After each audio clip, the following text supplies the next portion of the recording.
बच्चों, हम क्लास 12 की गणित का अध्याय 10 सदिश बीजगणित का अध्ययन कर रहे हैं।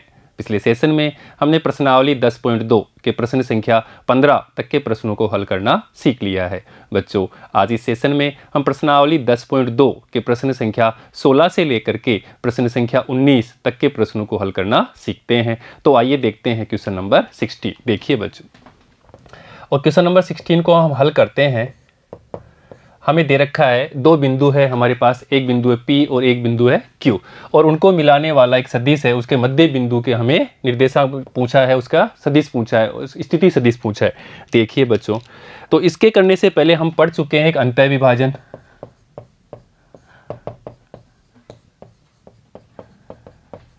अंतः विभाजन सदिश अर्थात एक रेखा बिंदु है, एक है हमारे पास बिंदु P और एक बिंदु है Q।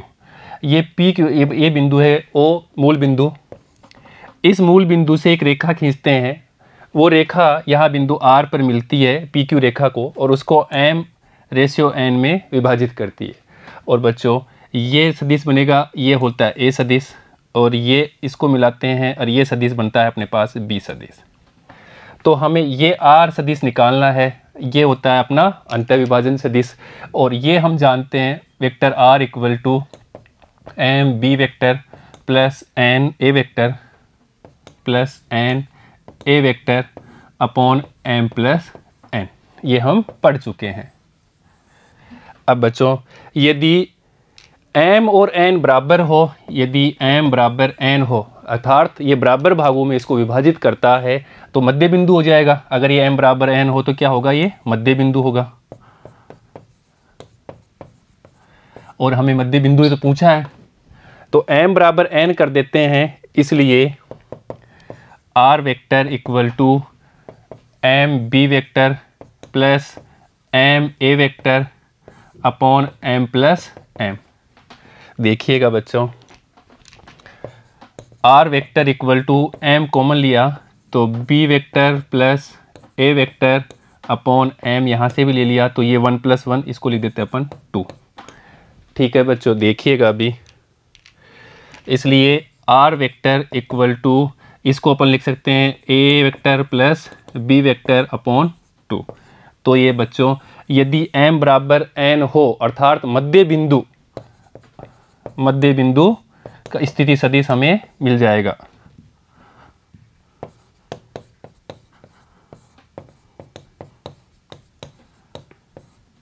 इससे हमें मिल जाएगा। अब हमारे पास दो बिंदु दे रखे हैं बच्चों, एक बिंदु हमारे P और दूसरा है Q। तो देखिए, एक बिंदु दिया है P जिसके है निर्देशांक 2, 3, 4, और जैसे दूसरा बिंदु है Q, उसके निर्देशांक 4। देखिए बच्चों, 4, 1 - 2 है, 4, 1 - 2, अर्थात इस PQ के मध्य बिंदु के निर्देशांक, मध्य बिंदु, और मध्य बिंदु को हम R मान लेते हैं, तो उसके निर्देशांक हमें प्राप्त होंगे x1 + x2 अपॉन 2, ऐसे ही y1 + y2 अपॉन 2, और z निर्देशांक हमें z1 + z2 अपॉन 2। अर्थात देखिएगा 2 + 4/2, ऐसे ही 3 + 1/2, और z1 z2 होगा 4 - 2/2। तो देखिए बच्चों, यहाँ से हमें 6/, तो ये हो जाएगा 3, 4 ये 2, और ये 2 ये 1। तो इस R बिंदु के निर्देशांक हमारे पास में क्या प्राप्त हो गए, 3, 2, 1। अब देखिए बच्चों, ये बिंदु है हमारा P और ये है Q। यहाँ से हमने इसको m/n में काट दिया बराबर, ये बिंदु R हो गया। तो हमें ये निर्देशांक, इसका सदिश निकालना है, R सदिश निकालना है, और उसके लिए यहाँ के निर्देशांक हमें मिल गए 2, 3, 2, 3, 2 और 1, और मूल बिंदु के निर्देशांक है 0, 0, 0। इसलिए OR वेक्टर या इसको लिखें हम आर वेक्टर इक्वल टू, ये होता है x2 minus x1 I cap plus y2 minus y1 J cap plus z2 minus z1 K cap. इससे हम स्थिति सदिश निकाल लेंगे और यही हमें पूछा है। तो देखिए बच्चों, इसलिए R cap equal to R vector equal to 3 I cap plus 2 J cap plus K cap, और यही हमारा आंसर है। और यही हमें पूछा है कि ये सदिश का मान क्या होगा, वो हमें निकाल दिया। तो ऐसे इस क्वेश्चन को सोल्व कर लेना है। ठीक है बच्चों, नेक्स्ट देखते हैं क्वेश्चन नंबर 17। देखिएगा, दर्शाइए कि बिंदु ए, बी और सी जिसके स्थिति सदिश क्रमशः ए ये वेक्टर है, बी ये है और सी ये वेक्टर है। ये ए बी सी क्या है, समकोण त्रिभुज के शीर्ष है। ये हमें सिद्ध करना है। अर्थात हम मान लेते हैं कि ये हमारे पास में त्रिभुज है, ये ए, ये बी और ये सी, ये समकोण त्रिभुज है। ये अभी मान के चलते हैं। और समकोण त्रिभुज होने के लिए पाइथागोरस प्रमेय से, अर्थात देखिए बच्चों, यहाँ से अपन ऐसे कर सकते हैं इसको, ये ए बी सी, अर्थात A B plus A C equal to अपन लिख सकते हैं इसको बी सी का स्क्वायर। ये हमें सिद्ध करना है कि इसके बराबर ये आ गया तो ये क्या हो जाएगा, समकोण त्रिभुज है। अर्थात ये क्या है, कर्ण है, ये आधार है और ये लंब है। तो हम जानते हैं कर्ण का स्क्वायर इक्वल टू आधार का स्क्वायर प्लस लंब का स्क्वायर। अगर ये होता है तो हम कहते हैं कि कौन सा त्रिभुज है, वो समकोण त्रिभुज है। और यही हम सिद्ध कर देंगे तो क्या होगा, समकोण त्रिभुज। अब देखिए बच्चों, अब ध्यान दीजिए, ये हमारे पास में एक्स एक्स वाई एक्स और जेड एक्स है। ये हमारा एक्स एक्स है, ये वाई एक्स है, ऐसे ये जेड एक्स है। ये मूल बिंदु है ओ, जिसके निर्देशांक है 0 0 0। अब देखो बच्चों, क्वेश्चन के हिसाब से क्वेश्चन में दे रखा है कि दर्शाए कि ए बी सी जिसके स्थिति सदिश ये हैं। अर्थात ए बी और सी मान लेते हैं, ये यहाँ पे ए है जिसका स्थिति सदिश ये हो गया ओ ए। ऐसे ये मान लेते हैं यहाँ पे अपने पास में एक बिंदु है बी बी, उसका स्थिति सदिश ये हो गया। और एक बिंदु है सी, यहाँ लेते हैं सी, और उसका स्थिति सदिश ये हो गया। अर्थात ये दे रखा है ए वेक्टर, ये दे रखा है बी वेक्टर और ये दे रखा है सी वेक्टर। ठीक है बच्चों, अभी क्वेश्चन में पूछ रहा है कि ये ए बी सी से बनने वाला जो त्रिभुज है वो ये वाला शीर्ष को मिलाते हैं तो ये हमें एक 90 डिग्री मिलना चाहिए। ये क्वेश्चन में पूछा है कि ये है क्या होना चाहिए, त्रिभुज ए बी सी, अर्थात ए के शीर्ष बी के शीर्ष और सी के शीर्ष को मिलाते हैं तो वो हमें समकोण त्रिभुज मिलना चाहिए। और ए वेक्टर बी वेक्टर और सी वेक्टर हमें दे रखा है। तो हम यहाँ से पहले निकालेंगे ए बी वेक्टर, ऐसे ही ए सी वेक्टर और ऐसे ही बी सी वेक्टर निकालेंगे किससे, त्रिभुज के योग नियम से। सदिशों के त्रिभुज नियम,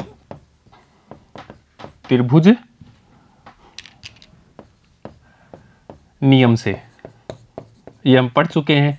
तो इसकी सहायता से हम ए बी वेक्टर, ऐसे बी सी वेक्टर और ऐसे ही हम सी ए वेक्टर निकाल लेंगे। अब देखिए बच्चों, हम पहले निकालते हैं A B vector, A B vector, और ए बी वेक्टर निकालेंगे, अर्थात ए बी वेक्टर निकालेंगे, इसको हमारे पास तो इसको निकालेंगे बी वेक्टर माइनस ए वेक्टर से।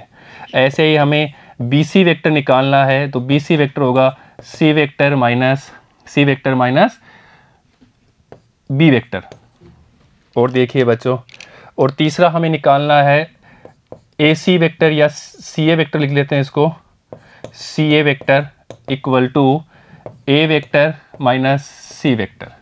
तो ऐसे हम इससे A B vector B C vector और ए सी वेक्टर निकाल लेंगे और इसके परिमाण से हम ये संतुष्ट कर लेंगे कि यह कर्ण स्क्वायर बराबर आधार स्क्वायर प्लस लंब स्क्वायर के है या नहीं। अगर बराबर है, ये पाइथागोरस प्रमेय को सिद्ध करता है, तो हम बोल देंगे कि ये समकोण त्रिभुज है। नहीं करेगा तो हम बताएंगे कि समकोण त्रिभुज नहीं है। अब देखिएगा, ठीक है बच्चों, तो अब अपन निकालते हैं ए बी वेक्टर। और ए बी वेक्टर किसके बराबर है? वो होता है बी वेक्टर माइनस ए वेक्टर के। और बी वेक्टर का मान क्वेश्चन में दिया हुआ है, वहाँ से अपन लिख लेते हैं। ये बी वेक्टर का मान 2i cap minus J cap plus K cap. ऐसे ही ए वेक्टर का मान देखो बच्चों, ए वेक्टर का है 3i cap minus J cap, 3i cap minus 4j cap, देखिए माइनस 4k कैप, ये दिया हुआ है। अब दो वेक्टर हैं, एक वेक्टर ए है, ये बी है और ये है, इसको घटाना है। तो घटाना हम अच्छी तरह जानते हैं, देखिएगा। इसलिए A B vector is equal to 2 minus 3i cap plus, ऐसे ही देखिए यहाँ से ये माइनस और ये माइनस माइनस प्लस, तो यहाँ लिखेंगे प्लस 4j कैप प्लस, देखिए अभी k का है तो ये 1 और ये माइनस माइनस प्लस, तो प्लस k 4k कैप। अर्थात A B vector equal to minus I cap plus 3j cap plus 5k cap. इसको दिया हमने समीकरण 1। ऐसे ही हम बी सी वेक्टर निकाल लेते हैं। बी सी वेक्टर वो प्राप्त होगा सी वेक्टर माइनस बी वेक्टर के। और सी वेक्टर हमें दे रखा है यहाँ से i माइनस 3j माइनस ये i cap minus 3j cap minus 5k cap minus B vector. देखिए बच्चों, बी वेक्टर है हमारे पास 2i cap minus j cap minus plus k cap. तो यहाँ से हम बी सी वेक्टर ले लेंगे, तो B C vector is equal to 1 minus 2i cap plus minus 3 और ये प्लस का 1 हो जाएगा j कैप प्लस माइनस 5 और ये माइनस 1 k कैप। इसलिए B C vector equal to minus I cap plus, sorry ये माइनस का होगा माइनस 2j कैप माइनस, यहाँ पे देखिए बच्चों 6k कैप। इसको दिया समीकरण 2। अब देखिए, अब तीसरा निकाल लेते हैं C A vector equal to A vector minus C vector. और ए वेक्टर हमारे पास 3i माइनस, तो यहाँ लिख देते हैं अपन 3i cap minus 4j cap minus 4k cap minus 4k cap. ये हमने ए वेक्टर लिख दिया। माइनस सी वेक्टर देख लेते हैं अभी, और सी वेक्टर है यहाँ से i minus 3j i cap minus 3j cap minus 5k cap minus 5k cap. देखिएगा 3 minus 1i cap plus minus 4 और ये minus minus plus 3j cap plus minus 4 और यहाँ से माइनस माइनस ये प्लस 5k कैप। अर्थात 2i cap minus j cap plus k cap, ये दिया समीकरण 3। अब बच्चों समीकरण 1, 2 और 3 से इनके मापांक निकाल लेते हैं, अर्थात इनका मैग्नीट्यूड निकाल लेते हैं। तो पहले हम एक ए बी का मैग्नीट्यूड निकालते हैं। देखिए बच्चों, ए बी का मैग्नीट्यूड, ए बी वेक्टर का मापांक is equal to X square, X क्या है -1, वाई क्या है 3 और जेड क्या है 5। तो यहाँ से अपन लिखते हैं 1 का स्क्वायर प्लस 3 का स्क्वायर प्लस 5 का स्क्वायर का अंडर रूट।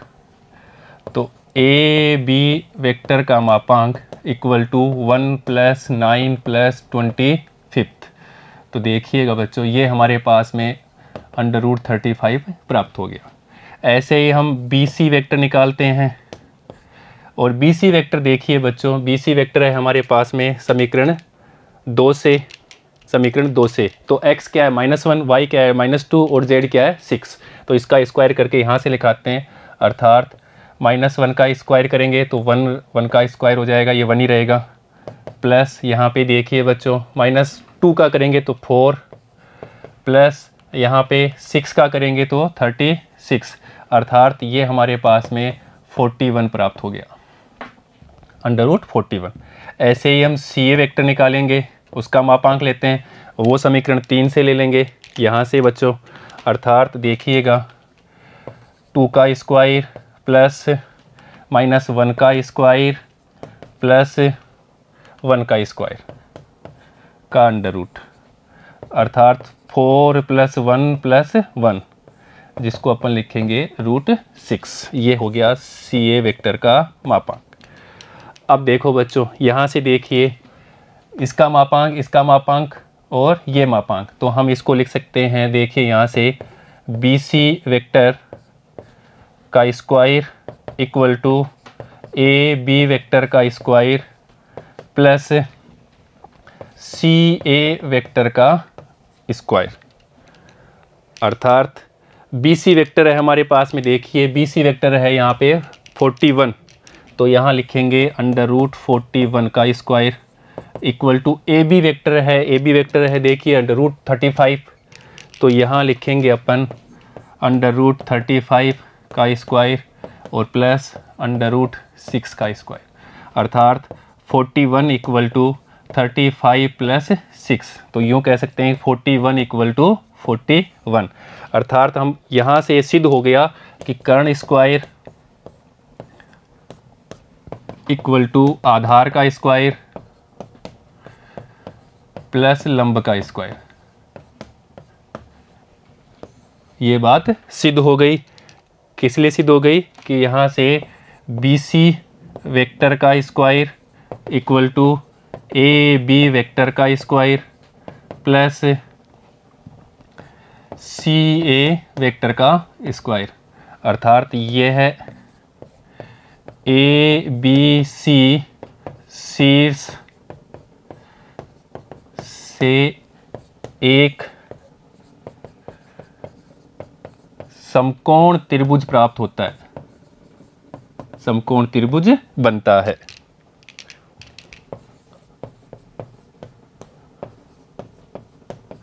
और यही हमें सिद्ध करना था।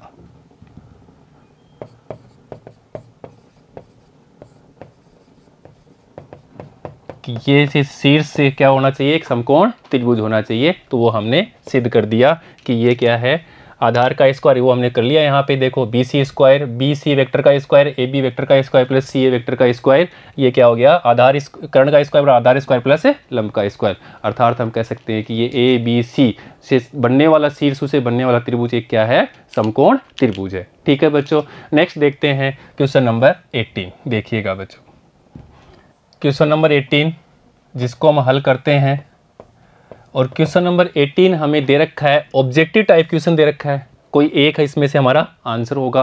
पहले क्वेश्चन को पढ़ते हैं कि त्रिभुज ए बी सी दिया हुआ है कि निम्नलिखित में से, इस त्रिभुज के इसमें से निम्नलिखित में कौन सा कथन सही नहीं है। और बच्चों इस वर्ड को अच्छी तरह से नोट करना है, पढ़ना है कि उसमें सत्य नहीं है वो पूछना है, सत्य है उसको नहीं बताना, सत्य इनमें से कौन सा एक गलत होगा उसको हमें टिक करना है और वो हमारा आंसर होगा।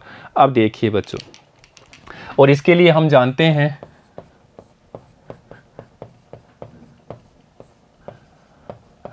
हैं सदिश के योग के त्रिभुज नियम, सदिश योगफल त्रिभुज नियम,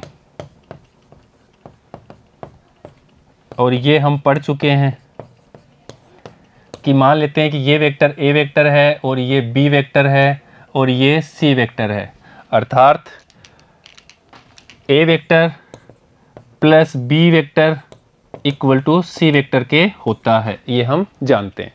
अब देखिए बच्चों, तो इसको हम लिख सकते हैं, ए वेक्टर को ए बी वेक्टर, ऐसे बी वेक्टर को लिख सकते हैं बी सी वेक्टर, और सी वेक्टर को हम लिख सकते हैं ए सी वेक्टर। अब देखिएगा, या हम इसको लिख सकते हैं A B vector plus B C vector, और इसको लाएंगे लेफ्ट साइड में तो ए सी वेक्टर माइनस का हो गया इक्वल टू 0। अब देखिए बच्चों, ऋणात्मक सदिश से हम जानते हैं कि दिशा इसकी चेंज हो जाएगी तो चिन्ह क्या हो जाएगा, प्लस का हो जाएगा। अर्थात या हम इस लिख सकते हैं ऋणात्मक सदिश से A B vector plus B C vector plus C A vector, दिशा हमने चेंज कर दी बच्चों, तो चिन्ह क्या कर दिया यहाँ पे, चेंज कर दिया, क्योंकि हम पढ़ चुके हैं ऋणात्मक वेक्टर के लिए कि A B vector equal to minus B A vector, ये हम ऋणात्मक सदिश में पढ़ चुके हैं, उसी का इस्तेमाल किया है। या आप देखिए आगे, या इसको और लिख सकते हैं अपन, यहाँ पे ऋणात्मक सदिश का उपयोग कर लेते हैं, तो A B vector minus C B vector plus C A vector equal to 0।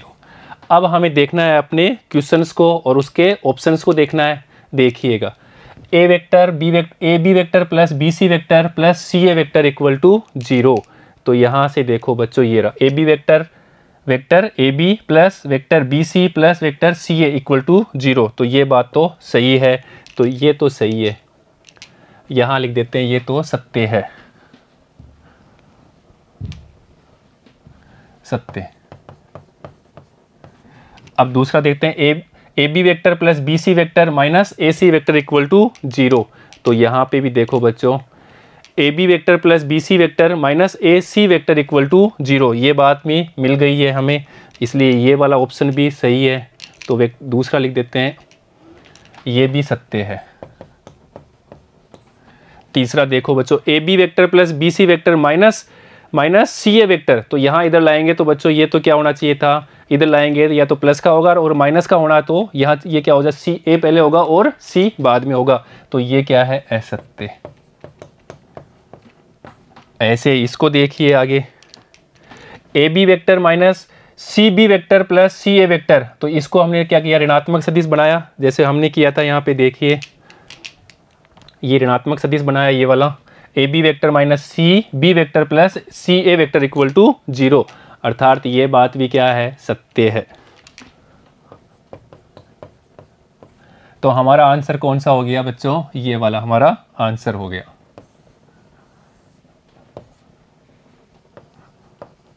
तो हमें सी को टिक कर देना है, यही हमारा आंसर है बच्चों। नेक्स्ट देखते हैं क्वेश्चन नंबर 19। देखिएगा, यदि ए वेक्टर और बी वेक्टर दो संरेख हैं, हमें संरेख की परिभाषा आनी चाहिए। संरेख सदिश वे सदिश होते हैं, दो अथवा दो से अधिक सदिश किसी एक सदिश के क्या हो, समानांतर हो, तो हम कहते हैं उसको वह संरेख सदिश है।